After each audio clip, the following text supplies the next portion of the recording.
I was sitting in the family room, watching television, enjoying one of the few quiet moments I had left. Then my son-in-law walked in and, without a word, grabbed the remote and shut the TV off. Go to your room, old woman, he said coldly, this living room is mine now. I looked toward my daughter, waiting, hoping for her to speak up. But she didn't. She lowered her eyes. I stood up calmly, took my keys, and walked out without saying a single word. That click of the remote hit the room like a gunshot. I had been sitting in my green velvet armchair, the one I bought with my very first Social Security check, after my husband died 15 years ago. Coffee was cooling on the table beside me, peach cobbler filled the kitchen with warmth, and the news murmured softly in the background. That time was mine. It was when my joints stopped aching, and I could simply exist without serving anyone. Then the front door slammed. I didn't need to turn around. I knew it was Derek. He marched in like the house belonged to him. Behind him, my daughter Lena followed, arms full of shopping bags, shoulders slumped, eyes fixed on the floor like she was apologizing for breathing. Derek stood directly in front of the television, blocking my view, and with a familiar sneer, he shut it off. To your room, old woman, he snapped, the game's on. This space is mine now. The silence was suffocating. I watched Lena from across the room. Her hands tightened around the shopping bags until her knuckles turned white. Our eyes met. I waited for anything. One sentence. Don't speak to my mother like that. But instead, she looked away and began adjusting a bag, pretending something inside had shifted. That small movement hurt more than his shouting ever could. In that moment, something inside me hardened, not anger, not shame, just clarity. 35 years at the county recorder's office had taught me one truth: words fade. Documents don't. I stood up slowly. My knees cracked in the quiet like a judge's gavel. Derek had already sprawled onto my couch, unbuttoning his shirt, grabbing a soda without even looking at me. In his world, I had become furniture. I walked to my bedroom not to cry, not to hide, but to retrieve what mattered. From the bottom drawer of my dresser, I pulled out a leather pouch and a blue folder bound with an elastic band. Inside were yellowed papers, still powerful. The deed. The bill of sale. Owner, Celeste M. Everson. Old paper. Absolute authority. I glanced at myself in the mirror: short gray hair, glasses on a chain, linen pants, navy blouse. I looked like the harmless grandmother who bakes cookies. That was always my strength. As long as Grandma feeds the wolves, they think they rule the forest. The moment she stops, everything changes. When I returned to the living room, the sports channel was blaring. Lena was clattering dishes in the kitchen, choosing silence over courage. I walked toward the front door. My heels clicked against the hardwood. Derek smirked and lifted his soda, taking a walk. Celeste. Don't get lost at your age. I didn't answer. I unlocked the door and paused, taking one last look at the house: the framed river print, the rug I vacuumed every Saturday, my son-in-law's back, my daughter's shadow. I felt the cold keys in my pocket and stepped outside, closing the door gently but firmly, like placing a final period on a sentence. The air outside was crisp. I wasn't cold. I locked the gate from the outside and hailed a cab. Where to? The driver asked. The Grand Hyatt downtown, I replied. In the car, my fingers trembled, not from fear, but from resolve, as I scrolled through my contacts and pressed a name I hadn't called in years. Andrew V. Sterling, attorney at law. When he answered, I said simply, I need your help. I have court tomorrow. There was a pause. Then, tell me everything. I didn't ask for sympathy. I asked for the law. That's fine. And include a warning in the text. 24 hours to understand the reality. And upon vacating, they will be billed for back rent and a penalty for holding over. Accepted. You are determined. I'm wounded, and a wounded woman who knows her rights is dangerous. Prepare the documents. I'll be at your office by 8. I'll sign before court, then send Roman to my house. The taxi stopped at the hotel. The doorman threw open the door with more attention than my son-in-law had shown me in 10 years. Can I help with your luggage? I only have my purse, I said quietly, and the dignity I just reclaimed.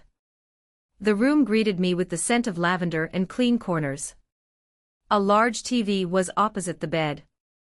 I turned on my favorite channel and set the volume to my liking. I ordered soup and a glass of Cabernet. I ate slowly. My thoughts were at the house, but they were now my thoughts. I knew their morning routine by heart. Derek sleeps late, grouchy. He's always tired. Lena runs around smoothing his edges. I pictured the door of my house, the intercom button, a confident finger pressing it. This wasn't a call for tea. This was the call of the law. The first gong. I fell asleep quickly and soundly like a person who has taken the wheel. I woke up with the sun, took a shower, the same clothes but a new posture. I went to Mr. Sterling's office. Signatures, dates, property details. Every stroke of my pen sounded like a final judgment. Roman is heading out. Andrew nodded toward a tall young man with a leather briefcase. 20 minutes and he'll be at your fence. Perfect. I put my bag down and sat in the reception area. I'll wait here. Panic always remembers that it has a mother and a mother-in-law. The coffee from the machine smelled sweet. The clock on the wall whispered tick-tock. Somewhere over there in my family room, a different legal music was beginning. For the first time in a long time, I wasn't running between the stove and others' whims. I was simply waiting. 9:30, my phone vibrated on my knee. The day had begun. Lena was blinking on the screen. I let it ring 3 times, and only then did I swipe my finger across. Mama, Mama, for heaven's sake. Her voice broke into a shriek. There's a man here, Roman with a document. Derek is screaming. What is happening? Where are you? I held the receiver away from my ear to avoid his background shouting. Roman is the attorney's junior, I said calmly. Ask your husband to lower his voice. Take the notice, read it aloud and tell Derek, the old woman is unavailable for screaming today. But it says, eviction notice 30 days. Mama, have you lost your mind? He just Lena, for the first time in years, I am completely sane. Read the paper. Do what it says. The fewer screams, the better. I hit end call. The small red button returned silence to me as easily as flipping a switch on a bedside lamp when I was a child.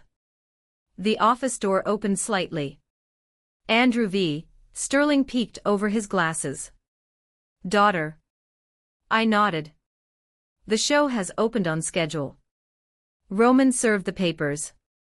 We have the signatures and the attachment inventory. Now we wait. I settled into the reception chair.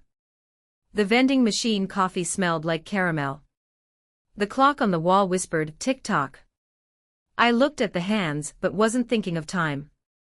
I was thinking of how for 4 years I had shrunk myself in my own house to the size of a footstool so as not to disturb their moods. How I ate the burned edges of pie, leaving the center for the king of the living room. How I watched TV shows with headphones so as not to interfere with their conference calls. How I paid triple the utility bill and stayed silent. I opened my purse and pulled out a sheet folded into quarters, a pension statement, the lifetime payout from my banker husband, a couple of stable investment accounts. The figures stood neatly like soldiers. These figures meant I could live.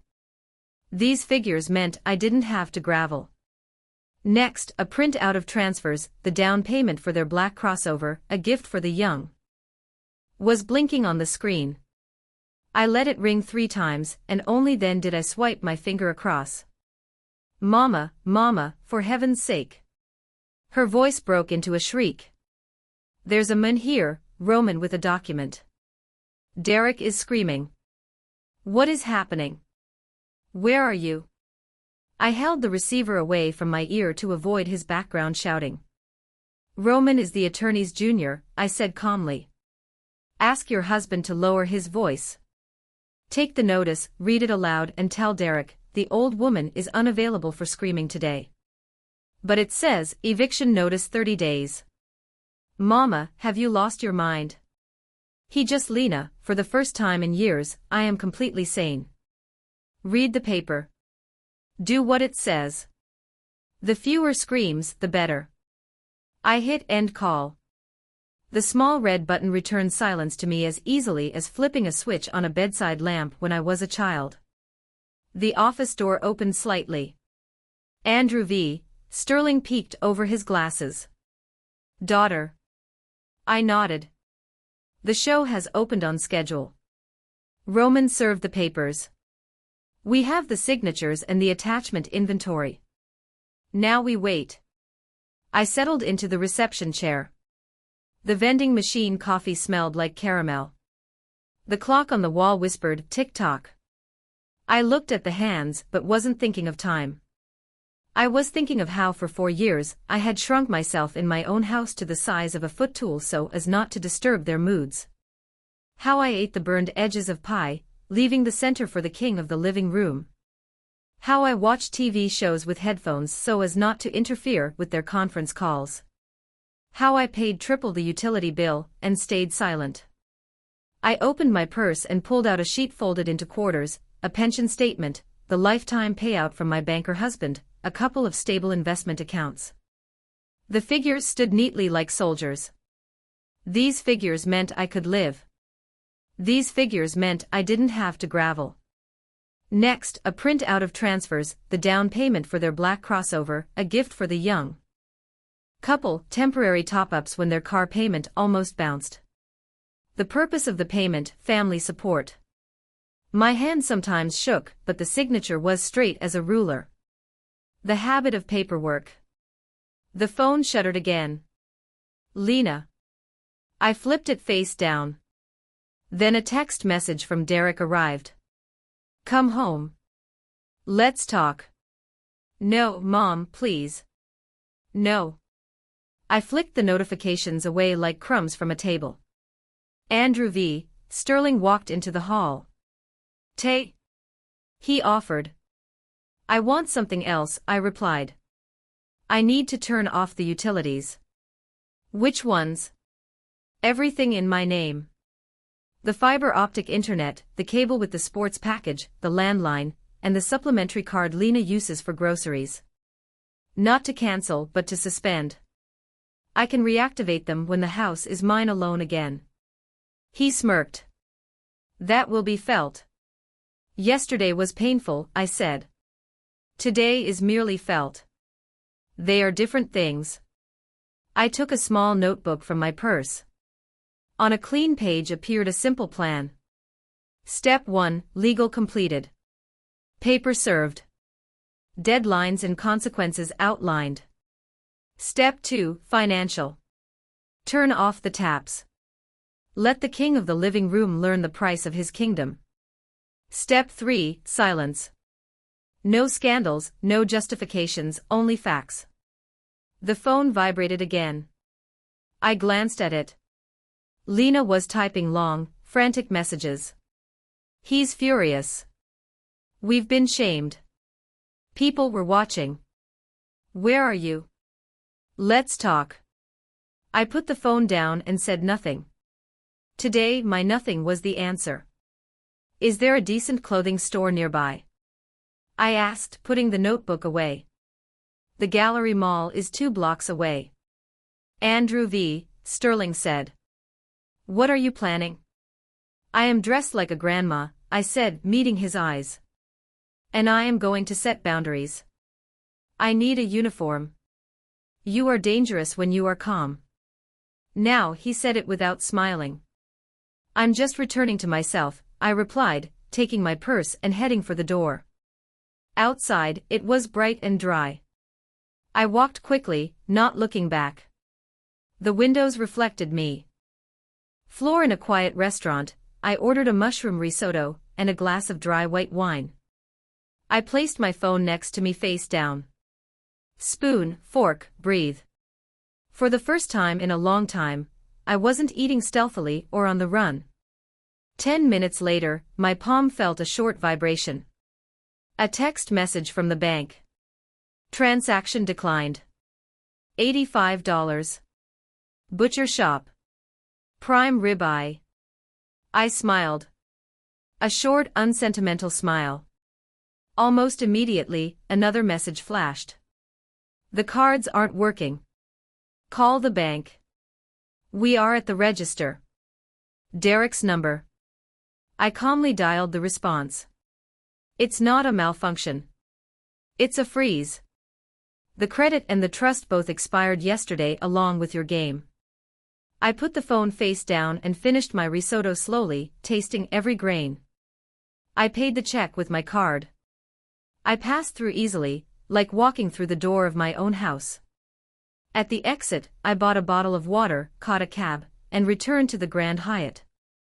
The lobby was cool, smelling of cleanliness, the rug springing beneath my feet.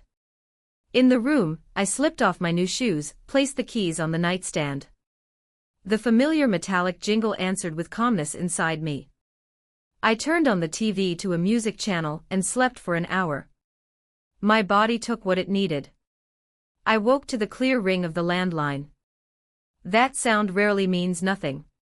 Hello, reception. Good afternoon. Your daughter is in the lobby. She urgently asks to come up, or rather asks you to come down.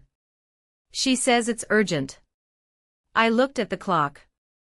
The perfect time for a clear conversation without midnight hysterics. I washed my face, smoothed my hand over the lapel of the beige blazer, and adjusted the chain on my glasses. The same woman looked back at me in the mirror, but her spine was straighter. Tell her I'll be right down, I said calmly and hung up. I took the keys from my purse. Today they jingled differently, like the bells on a door behind which order has long been waiting. I inhaled deeply, pressed the elevator button, and stiffer with a straighter back. My mind was clear and steady. Where to go, what to say, whom to call. No pity, no revenge, only order. At the mall entrance, I paused for a second, ran my fingers over the strap of my purse, and exhaled. First the uniform, then tap after tap. The Gallery Mall was 2 blocks away. I walked briskly as if going to work, shoulders straight, step measured. Inside, the light, the window displays, the music from the ceiling. In the classic clothing department, I was met by a consultant with a name tag that read, Jenna. Her gaze was attentive, without cooing. I need a uniform, I said. Calm, businesslike. Today, I am setting boundaries. Jenna nodded and disappeared between the racks. She returned with dark blue straight-leg trousers, a white cotton blouse, and a beige linen blazer. In the fitting room, the fabric settled just right. The trousers sharpened my posture. The blouse was crisp, and the blazer pulled everything together. I put on leather pumps with a low but distinct heel. The tap-tap on the tile was like a metronome. I folded my old clothes into a bag. Give these to the charity box, I said. Let them serve someone else. I sat on a soft ottoman by the fitting room, took out my notebook and phone. First call to the service provider. Good afternoon. I am the contract holder. I request a temporary suspension of services at this address. Internet, cable TV, sports package, and landline number. Reason repairs start today. The operator read the required warning.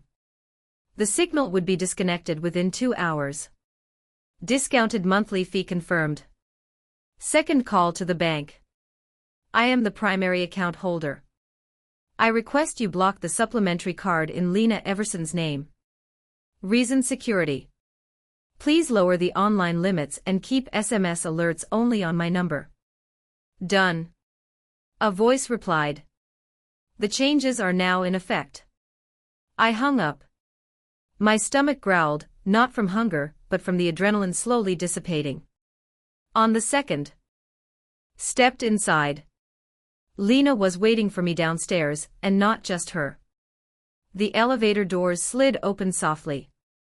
In the Grand Hyatt lobby, Lena paced between the couches. Her blouse was wrinkled, her bun messy, and there were shadows under her eyes. She saw me in the beige blazer, and it was as if she had walked into glass. She stopped. "Mama." She stepped forward and froze 2 steps away, blocked by my gaze. "What is all this?" "The internet is dead. Cable too. The card won't go through. Derek is losing it. Where are you? Let's go home. Enough with the drama. Sit down," I pointed to an armchair. "We are in a respectable place. We will speak calmly." She obediently sank onto the edge, clasping her hands. "Mom, let's talk like family." She switched to a soft, placating tone, the one people use with children and the elderly. "He just had a bad day yesterday, but he already texted you apologizing. Let's go. I'll make tea. We'll talk it through." "I am not offended, Lena," I said evenly. "I have made a decision. The house is mine. You have lived here for 4 years without a lease. I am giving you 30 days to move out. As of today, 0 utilities. This is not revenge. This is order. But he has to work." She flared up. "He has calls, deadlines. You are ruining his reputation. Let him work from a co-working space, from a cafe, or from his mother's house." I countered. "The internet, the TV, and the supplementary card were paid for by me. Not anymore. You are not a life-sustaining necessity on my budget. You are an expense which I have now closed." She sucked her lips in. "You're humiliating us," she whispered. "Everyone saw it at the store today. The card failed." "Humiliation is being thrown out of my own family room," I said quietly. "It is eating the burned edges of pie while leaving the center for the king. Today, no one is humiliating anyone. Starting today, everyone pays their own bills." She tried to defend him, saying they were saving, that they had money. I looked straight at Derek. "Then where is it?" I asked. "Point 4 years of living here rent-free, utilities covered, groceries paid. That should be nearly $100,000 saved. Where is it?" Lena's eyes slid away. Her shoulders sank. "Derek said it was tied up in business investments. He promised he would show me later. No, I replied calmly. You'll show me tomorrow. 10 o'clock sharp. At Mr. Sterling's office. Both of you." She stared at me in disbelief. "You called a lawyer against your own family?" She asked, testing my resolve. "I called rules," I said. "Family is respect. Not go to your room, old woman. Tomorrow is about rules." Her voice cracked. "If we leave, he'll divorce me. He says if he doesn't get your house, he doesn't want me." The words didn't wound me with pity. They cut with clarity. I leaned forward and covered her hands with mine. "If your marriage depends on my house and my bank accounts," I said gently, "that isn't family, Lena. That's a hostage situation and you're the hostage." She jerked her hands away, eyes blazing. "You've become cruel. Old and cruel." I met her gaze steadily. "I've become an adult," I said. "I'm 68. You're 40. You still have time. Use it." The room fell silent. Teacups clinked softly in the lobby nearby. Someone passed, glanced at us, and looked away. She tried once more. "Just turn the internet back on. He won't cope. Neither will I." I shook my head. No internet. But your voice works. Tomorrow we talk in the attorney's office. Today, silence. She stood, adjusted her purse strap, searched my face for the softness I used to give freely, and didn't find it. "I'll be there," she said quietly, backing toward the door. 10 sharp, I replied. She left quickly.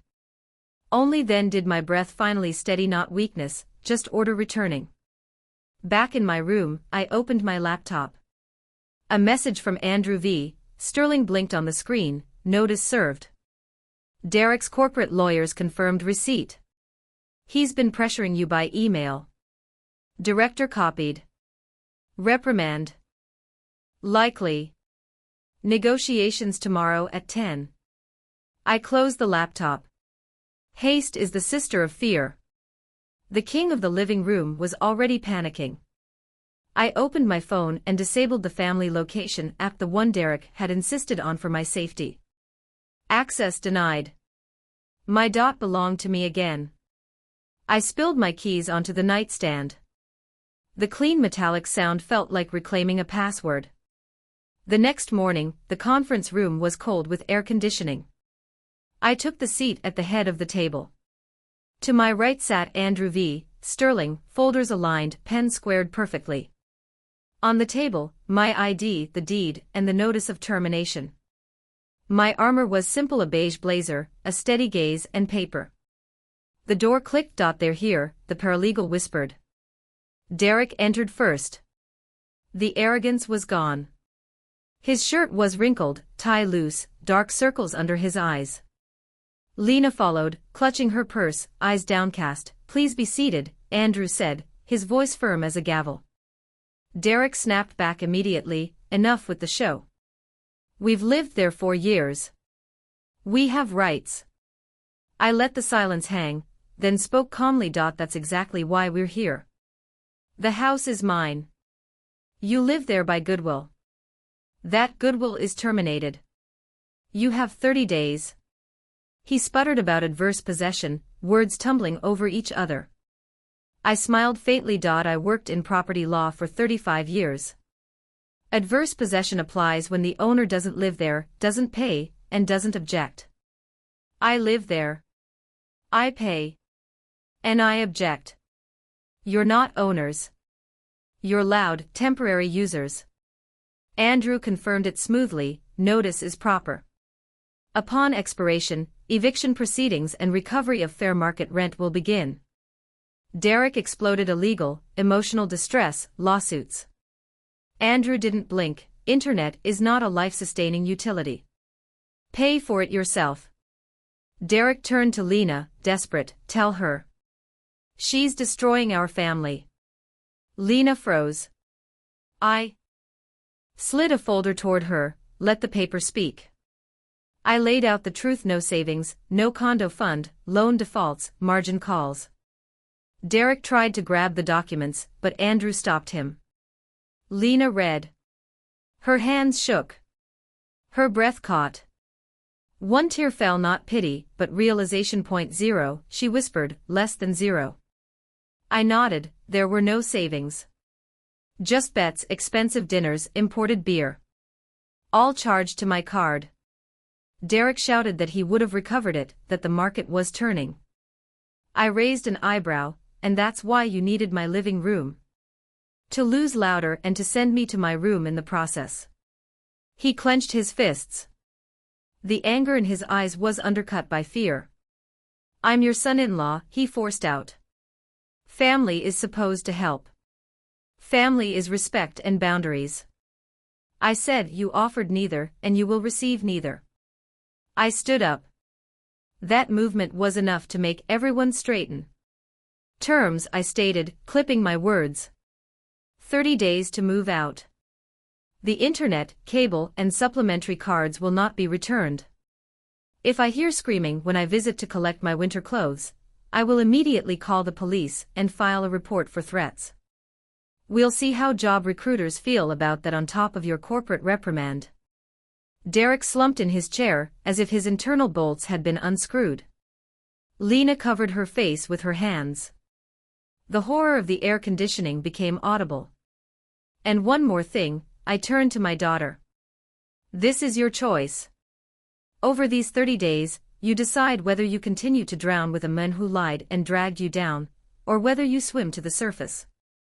I am a mother but not a bank and not a free cafeteria. Lena lowered her hands. For the first time in a long time, she looked straight at me. But if I have nowhere to go, she whispered hoarsely, you will find a place. You work, rent a studio apartment, sell the crossover, manage your own accounts. I have paid for my lessons in full. I gathered my papers into the folder. Andrew versus Sterling stood up. The meeting is concluded. Roman will handle all further contact in writing. I walked around the table. Passing Derek, I stopped for half a step. You can press the remote control of your own life as much as you like, but it doesn't work on my house anymore. In the hallway, the light seemed warmer. The air cleaner. I walked to the elevator and heard the scraping of a chair behind the door. Lena's choked whisper. Derek's short curse. The elevator chimed. The doors closed. My phone vibrated in my purse. Lena. I didn't answer immediately. I took 3 deep breaths and only then pressed accept. I held the phone in my palm. 3 breaths and then I answered. Mama. Lena's voice was low like after a cold. I didn't get in his car. Where are you? Downstairs in the parking lot. He's screaming in the car, hitting the steering wheel. I walked away. He told me to get in, but I couldn't. Good. I said calmly. Walk. Breathe. Don't rush back to where screams are waiting. She was silent. I could hear the roar of traffic fade in the background. He says you broke the family. Unplugged internet doesn't break a family, Lena. Lies and screaming do. Silence again. Thank you, Mama.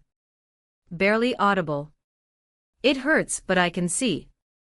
Seeing is the first step, I said. Tomorrow at 10 at Sterling's office. Can you make it? I can. We breathed into the phone for another second and I hung up. The street smelled of hot asphalt. I left the office, raised my face to the sun, and hailed a cab. Where are we going? To a nice restaurant, I replied. I'm having a celebration today without toasts. By the window with a view of the riverfront, I ordered clam chowder, a salad, and a glass of dry white wine. I placed my phone face down. My teaspoon clinked lightly against the glass. Sunbeams danced on the tablecloth. I ate slowly like a person who is her own mistress again. My phone briefly vibrated. Messages from the bank. Transfers to protected. Account complete. Supplementary cards closed. Change of beneficiary on life insurance processed. Confirmation in your online account. I smiled without witnesses. All loose ends tied up. No one else would run into my signature. Almost immediately, an email from Andrew V. Sterling. For your control, upon expiration of the 30 days, Roman will be at the gates at 8 o'clock sharp with the handover document and inventory. If there are threats, call. Regarding Derek's employment, the reprimand has been confirmed. I drank the wine to the bottom, like closing a case file. A switch flipped in my head. The final act was scheduled. I paid with my card. I walked along the water. People argued over trivial things. Kids zipped by on scooters. The wind smelled of river air and heated metal. In a store window, I saw myself. The same woman but brighter inside, not a victim, not a hero, just an adult. I returned to the Grand Hyatt in the evening, took off my blazer. The armor could hang on the hanger. I spread the keys, documents and a small notebook on the nightstand. I opened a clean page and wrote, Day 30. Plan. Morning, Roman. Deed and keys. I'm not home. No scenes. Evening. Open windows. Mop the floor with warm water and disinfectant. Scrub the rug with a stiff brush. Tomorrow painter color peach. The phone rang. Lena, I'm at Zoe's on a folding cot. It's fine. He called dozens of times. I blocked him. Good girl, I said. Get some sleep. Tomorrow at 10 o'clock. Mom, were you ever afraid of being alone? I was, I answered honestly. Until I realized it's worse to be in a place where you don't exist. She sighed and said goodbye. In the shower, the water washed away the stickiness, the layer that had clung to me for years in my own family room. I put on a simple nightgown, lay down on top of the comforter, and left the music softly playing in the background.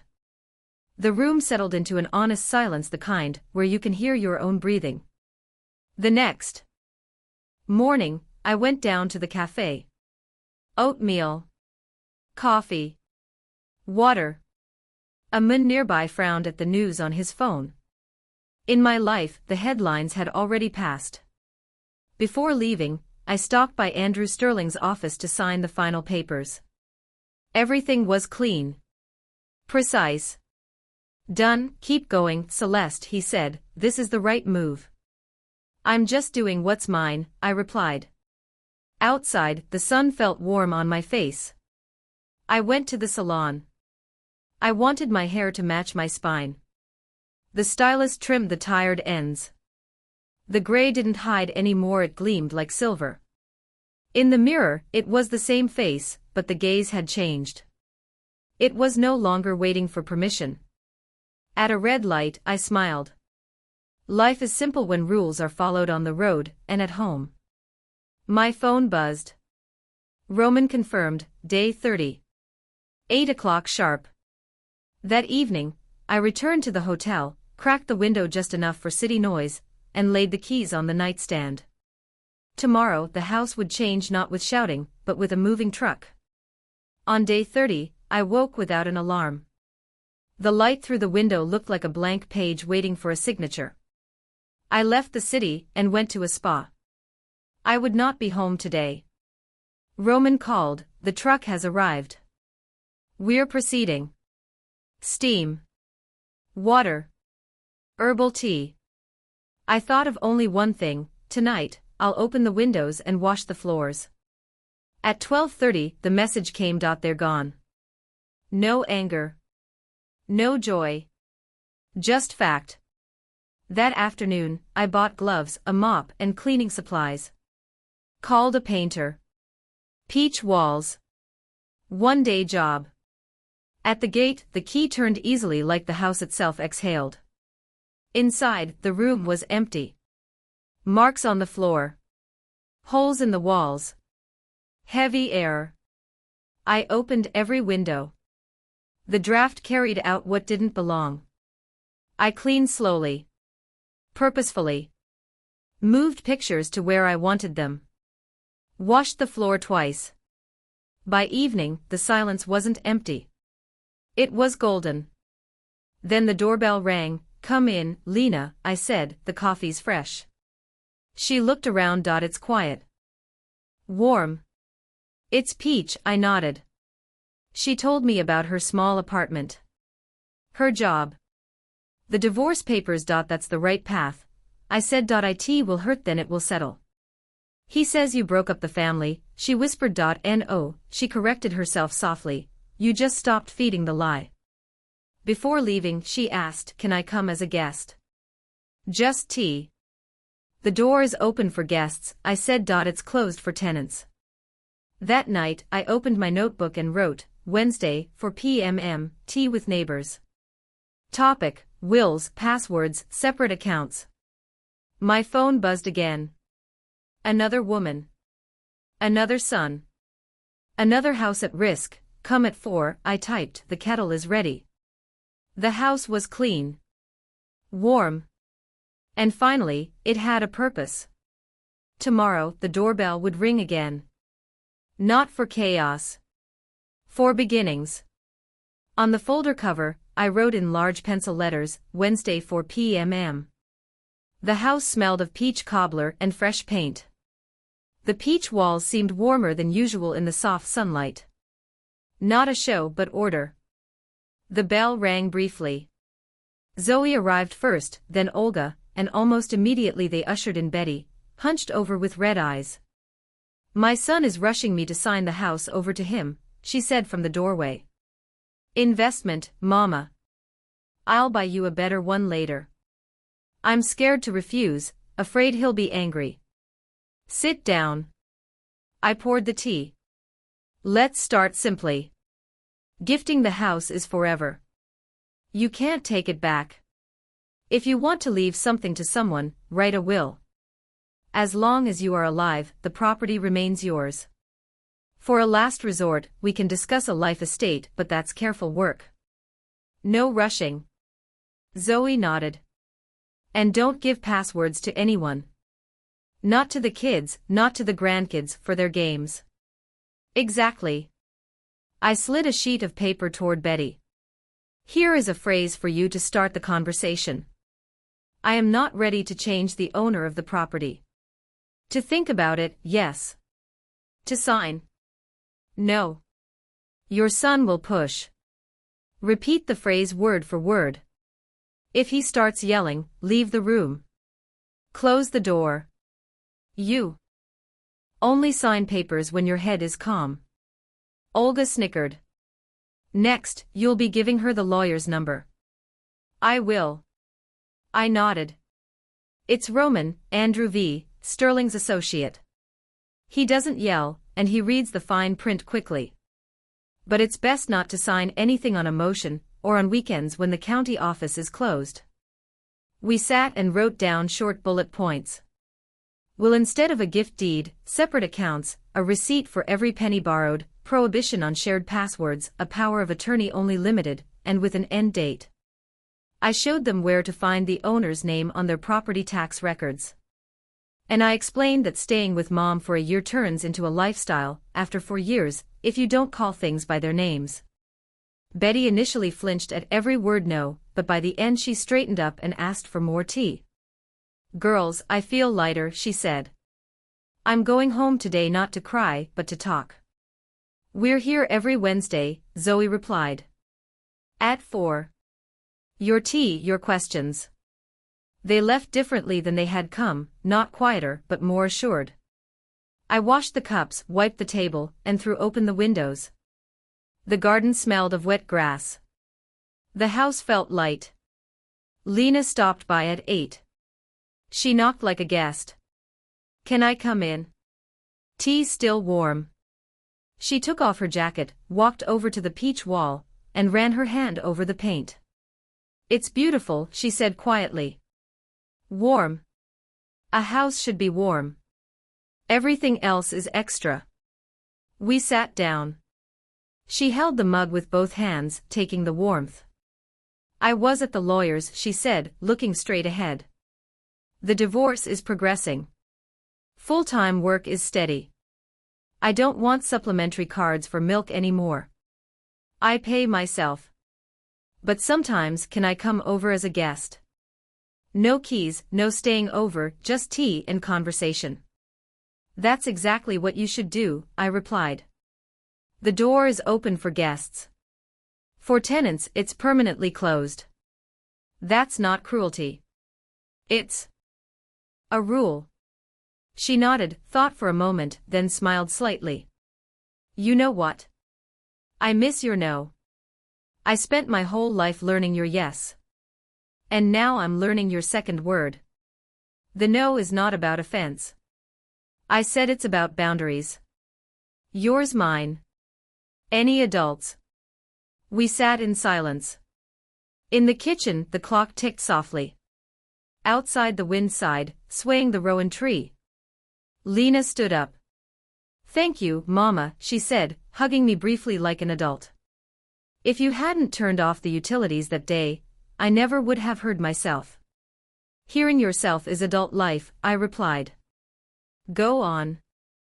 I have a meeting tomorrow at 4. Don't let me down in front of the neighbors. She smiled and left. Her step was steady without looking back. In the hall, an unknown number blinked on the nightstand. I could recognize those calls even without a name. I almost reached for it but stopped and calmly pressed block. There is much news in life, but taking calls about other people's crises is not my obligation. I walked through the house, kitchen, hall, family room. My documents were neatly stacked on the shelf. The Savannah riverfront print was hung where it was comfortable for me. In my study, a clean notebook. I sat down and opened it. On the first line, I wrote the house, the owner's story. Not for Lena, but for myself and for those who are still sitting in their green armchairs, afraid to pick up the remote. I wrote simply, how fear disguises itself as care, how habit drowns out your voice, how one phrase, to your room, old woman, exposes the whole scheme, how documents give you back your spine, and how unplugged internet can suddenly turn on your brain. I wrote that you cannot give away yourself or your house, not out of love, nor out of pity, that living together without respect is not family, but a hostage situation. And that a timely no saves better than 1,000 yes. Then I put the notebook away in the drawer, returned to the family room, and ran my palm over the back of the green armchair. I sat down. The remote control lay on the end table, the most ordinary black device. I held it in my hand. It was no longer a symbol of someone else's power, just a thing. I turned on the TV and found the music. The violin played purely without hesitation. No footsteps from the hall. No turning off. No to your room. I sat with my eyes closed, listened, and without rushing increased the volume by 1 notch. Exactly as loud as I liked it. Not quieter, not louder. Enough, I said aloud. And suddenly I understood that the word meant much more now. It meant I was adult enough to set conditions in my own home. It meant I had enough strength not to save those who weren't asking for salvation, but for cards and square footage. It meant I had lived long enough to understand a simple truth. Ownership is not just about keys and deeds. It's about the right to choose the silence, the people at your table, and the volume of the music. I turned off the TV and listened to the house. It was breathing steadily. The garden darkened outside the window. A branch twitched somewhere. Water clinked in a pipe. Nothing dramatic, just a simple life that I was finally not renting out. In the hall, my beige blazer hung on the hook. I adjusted the lapel, fixing a small detail so it wouldn't build up into a bigger problem. The keys jingled on the nightstand. The metal was warm. There were no other bundles of keys next to mine. In the notebook for tomorrow, it was written, Wednesday 4:00 p.m. Sharp. Wills and passwords. I closed the cover, set the kettle for the morning, and turned off the light. The house was mine, but most importantly, I was home again. And in my life, just like on the remote, the volume is now regulated by me. I'm really glad you're here, and that I could share my story with you. If you liked it, show me by liking the video and subscribing to my channel. Let's see how many of us there are. Write in the comments which city you're watching from and what time it is. I'm so curious to know where all you wonderful people are tuning in from. If you want to support me a little extra, you can also send a small donation. I share new life stories for you every single day. And now, 2 of my most popular stories will pop up on the screen, so you can choose what to watch if this story resonated with you. Like this video, it helps more people hear stories like this. Share it with someone who needs strength right now. And subscribe to Tales with Aunt Clara, where quiet courage always finds its voice. Speech balloon, tell me in the comments, have you ever had to say no to protect your peace?